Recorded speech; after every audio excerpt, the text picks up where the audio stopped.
Welcome to the Philosophy of Walking podcast with me, Mark Reed. Today's podcast is all about walking along the Northumberland coast path.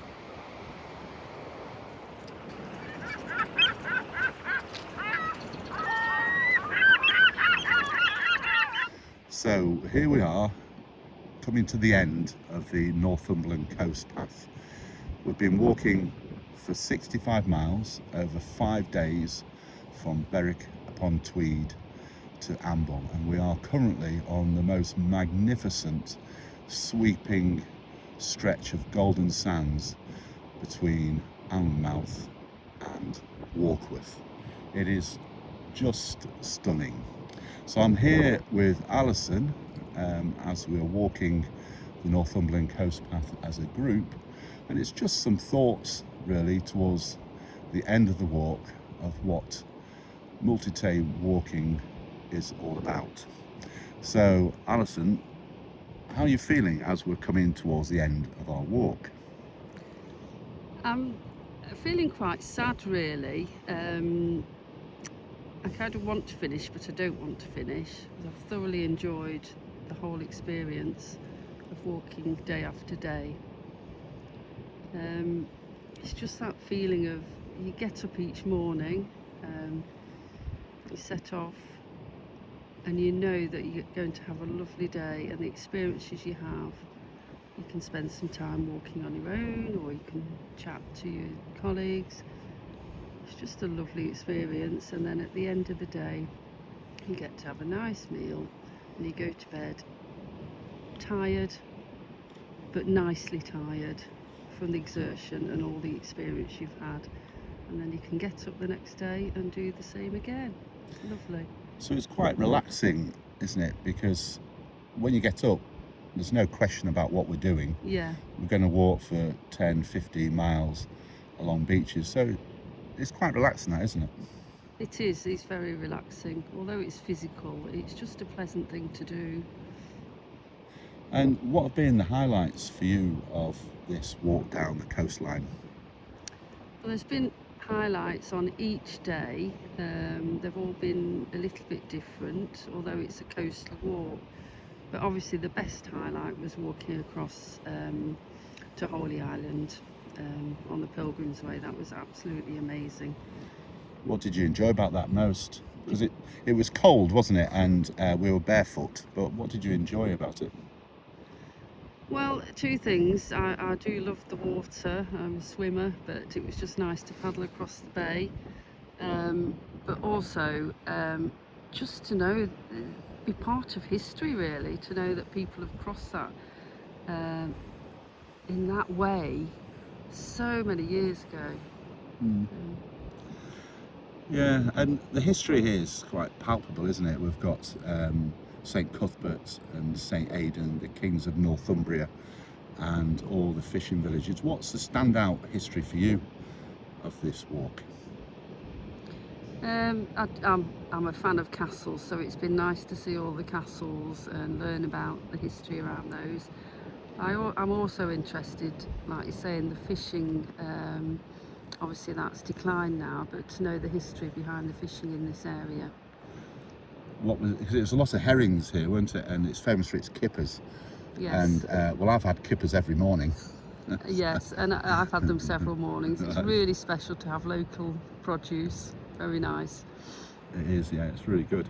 So the castles we've passed, we started at Berwick, and also its Elizabethan fortifications, and then we went to Holy Island and Lindisfarne Castle, Bamburgh Castle, Dunstable Castle. We've yet to see Warkworth Castle. So which one's been your favourite of those castles? I'd say I'm quite a fan of castles, but I like them semi-ruined. Right. Just to see them in their, in all their glory, even though they're ruins. Yeah. I think Dunstable does stand out, doesn't Yeah. it? And Guy the Seeker was meant to haunt it as well. I don't know about that. Yeah. And we went out to the Farne Islands as well on a boat. What did you enjoy about that? That was really amazing. And I think the guide on the boat was underselling it, saying it was a bit early for the puffins. We might see a few, but we saw plenty. It was a really lovely experience, and lots of seals, and it was really informative. Yeah. They talked about the history. There was some very old lighthouse. They used to light fires, didn't they? Collect driftwood and light a fire on top of the early lighthouse. You can't imagine No. that. No, and that, what a life so cut off. And of course, Yeah. Grace Darling was there, who rescued people off the Forfarshire and became a heroine. And then she sadly died when she was only 26. So the history there is amazing of it, and it's can you imagine living on those islands? I know, you can't. No. So after the, saying it's a very relaxing thing to do, we're actually sat now. There's a slight bit of wind because we're sat on the beach looking out across the sea, as you can see from my camera. But after the end of each day, we often just as going to sleep, and you shut your eyes and you think about your walk. What sort of things are you left with after a day out walking? It's all the scenery that you see and the places that you pass through and all the geology. It's just stunning. Yeah, it is. It's also the slow way of doing it, because we could catch a bus down the coast in the morning, couldn't we? Yeah. But we spent 5 days. So what's the value of going slowly? Just taking it all in. There's a bit of mindfulness in there, and it is a journey. It's just something really special doing that day-to-day walking, and what you get out of it is far more than travelling by car, stopping at interesting spots. Yeah, because we've also crossed paths, as it were, with St Cuthbert's Way and St Oswald's Way, and some of those, and Holy Island's been a place of pilgrimage for well over 1,000 years. So do you think there's any, across the world there are lots of paths like the Camino that are pilgrimages? Why do you think people walk for, as pilgrimages? Do you think there's anything in that as to the reason why we go walking to places that are very spiritual? I think people have got different reasons for doing it.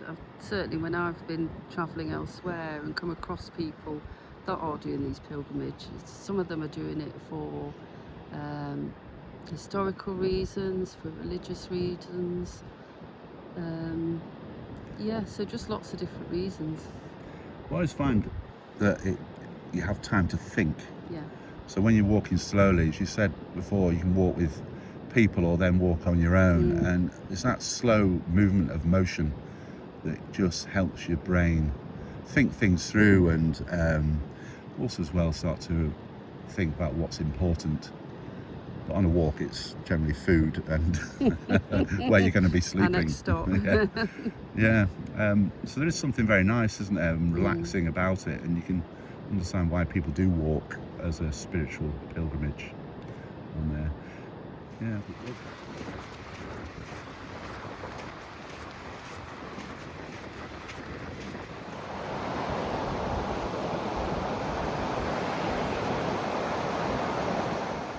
So we're just walking alongside the River Coquet around Warkworth, and I'm here with Zahida, another one of the group who are walking along the Northumberland coast. So Zahida, what is it about walking for 5 days down the Northumberland coast that appeals to you? Well, it's been absolutely stunning, really beautiful. I've never been here before. Walking to Holy Island was probably the highlight of the whole trip for me. Walking across the sands, at low tide. Being and staying on Holy Island was fantastic. Again, a new experience for me. I mean, the whole 5 days has been really lovely. Very enjoyable. It's been very enjoyable with the group. Each day has been different. Thoroughly enjoyable. So what's the value for you of doing 5 days walking down the coastline? Because we could just you could drive that in a morning, couldn't you? So what's the value do you find for spending 5 days walking? Well, for me, I mean, I know everyone's different. it's a slower pace, isn't it? Time to reflect, time to be on your own, time to be with a group, time to enjoy the scenery, take in the scenery. You know, I know you could do it in one morning on the bus, but Yeah. what would you gain from that, you know? And it's the exercise as well, it's the walking, isn't it? Which Yeah. is one of the main reasons you come out and go on these walks. So it's good for you. It's good for you, good for your health, good for your mental health, good for your physical health. So in terms of mental health, because and we know walking's makes us feel better, but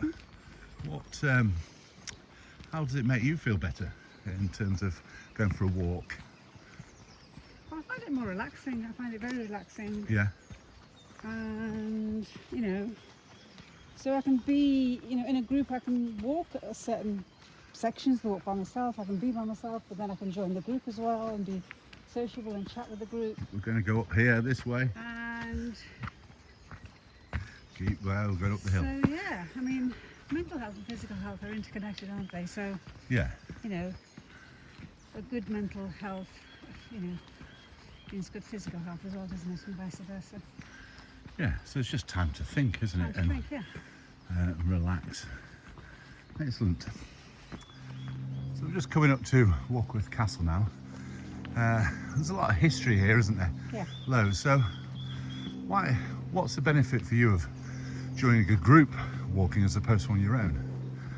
Well, joining a group, a guided group with you, or with anyone really, I suppose, who's guided, you get the benefit of the knowledge that that person has about the place, the knowledge they have of the routes. You don't have to worry about the routes, you don't have to worry about navigation, getting lost, thinking about it. You can just relax.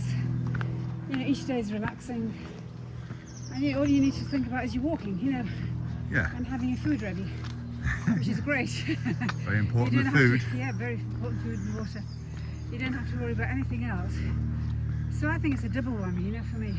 Yeah. It's more relaxing. And then, you know, if you're on your own or organising these things on your own, I wouldn't do half the stuff. I wouldn't get through half the stuff on my own because it's a lot of planning and a lot of, you know, it's a lot of time spent on planning, etc., etc. Look at that, magnificent, Yeah. the history here as well. So as we come to the end of our 5 days walking down the Northumberland coast path, I always think to myself, what is it that we're left with after a long distance multi-day walk? Before the walk, it's often all about the numbers of 5 days and 65 miles and where we're staying and what time we're setting off and those sort of measurements. Whereas actually at the end of the walk, you're left with a different sort of measurement. You reflect back on the miles of sweeping golden sands and which one were your favourites, and the moments where you off the Farne Islands see all the puffins on the water, hundreds of them, or the delicious kippers each morning, or the conversations that you've had with people, all those moments of quietness on your own walking with just the sound of the waves lapping and the seabirds above your head.